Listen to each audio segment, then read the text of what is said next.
Pectorals. Commonly known as the chest muscles, this group consists of the pectoralis major and minor, fan-shaped muscles that connect the upper arm to the front of the chest wall. They're primarily responsible for pushing movements, such as bench pressing, or even just pushing open a heavy door, and they also help rotate and pull the arm across the body. The word pectoral comes from the Latin pectus, meaning chest, and ancient Greek statues often exaggerated this muscle group to symbolize strength and heroism. Latissimus dorsi, often just called the lats. This is the largest muscle in the upper body, forming a wide, wing-like shape that spans from the lower back up to the upper arm. It plays a major role in pulling movements, like rowing or pull-ups, and it's largely responsible for that coveted V-taper look bodybuilders aim for. Swimmers tend to develop this muscle group exceptionally well, since the pulling motion through water relies heavily on lat strength. Deltoids. This muscle group wraps around the shoulder joint in 3 distinct sections, front, side, and rear, giving the shoulder its rounded shape and allowing for an enormous range of motion. Because the arm can move in so many directions, the deltoids are involved in nearly every upper body movement, from lifting overhead to swinging a golf club. Their name comes from the Greek letter delta, since the muscle's triangular shape closely resembles it. Biceps. Located on the front of the upper arm, this two-headed muscle is responsible for bending the elbow and rotating the forearm, a movement used constantly in daily life, from lifting groceries to turning a doorknob.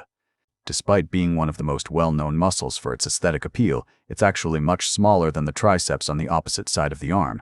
The term biceps is Latin for two-headed, referring to its 2 points of origin at the shoulder. Triceps, making up roughly 2/3 of the upper arm's mass. This 3-headed muscle sits on the back of the arm and is responsible for straightening the elbow, the opposite action of the biceps. It's heavily engaged in any pushing movement, such as push-ups or overhead pressing, making it essential for upper body strength, despite often being overshadowed by the more visually popular biceps. Its name comes from the Latin tri, meaning 3, referring to its 3 separate muscle heads. Forearms. This muscle group includes numerous smaller muscles running from the elbow to the wrist, controlling everything from gripping strength to the rotation and flexing of the hand. Because they're used constantly throughout the day, from typing to carrying bags, the forearms are often one of the most functionally trained muscle groups without people even realizing it. Grip strength, largely determined by forearm development, has been studied as a surprising predictor of overall longevity and health in older adults.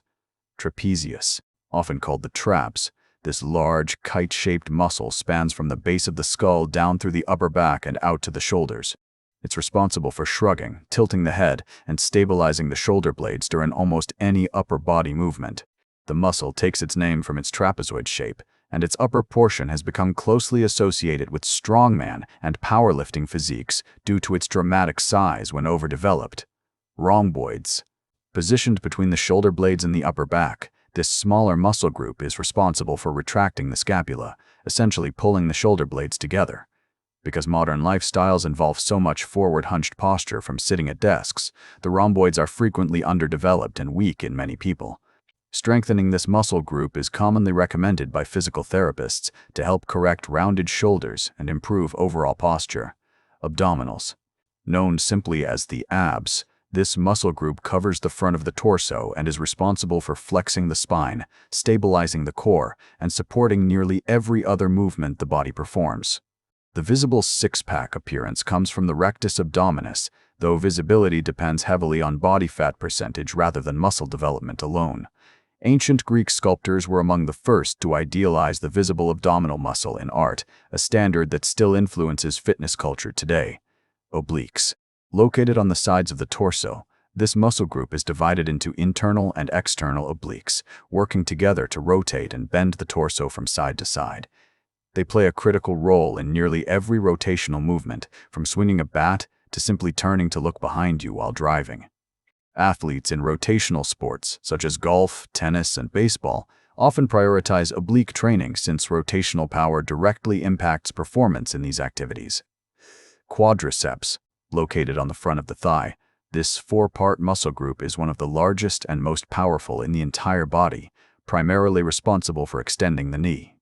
It's heavily engaged in squatting, running, and jumping, making it essential for nearly all lower body athletic movement. The name comes from the Latin quadriceps femoris, meaning four-headed muscle of the femur, referring to its four distinct muscle heads. Hamstrings. Running along the back of the thigh, this muscle group works in opposition to the quadriceps, primarily responsible for bending the knee and extending the hip. Hamstring injuries are among the most common in sports involving sprinting, largely because the muscle experiences intense stretching forces at high speeds. The name reportedly originates from butchers, who once used the tendons of this muscle group to hang hams for curing, hence hamstring. Glutes. Comprising the largest and one of the most powerful muscle groups in the human body, the glutes are essential for hip extension, allowing humans to stand upright, walk, run, and climb stairs efficiently.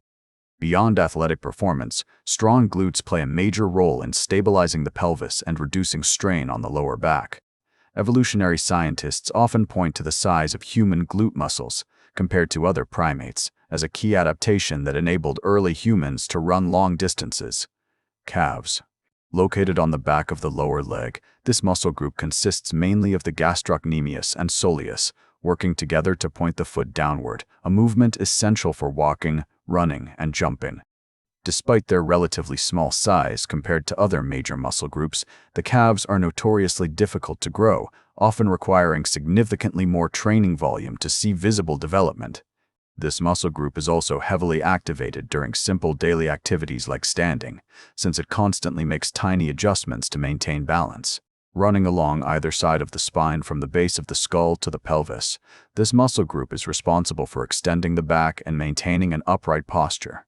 It plays a crucial stabilizing role in nearly every lifting movement, protecting the spine from excessive rounding under load. Because lower back pain is one of the most common musculoskeletal complaints worldwide, strengthening the erector spinae is frequently emphasized in both rehabilitation and general fitness programs. Hip flexors. This muscle group, including the iliopsoas and rectus femoris, is located at the front of the hip and is primarily responsible for lifting the knee toward the torso. Because so much of modern life involves prolonged sitting, the hip flexors often become tight and shortened, which can contribute to lower back discomfort and altered posture over time.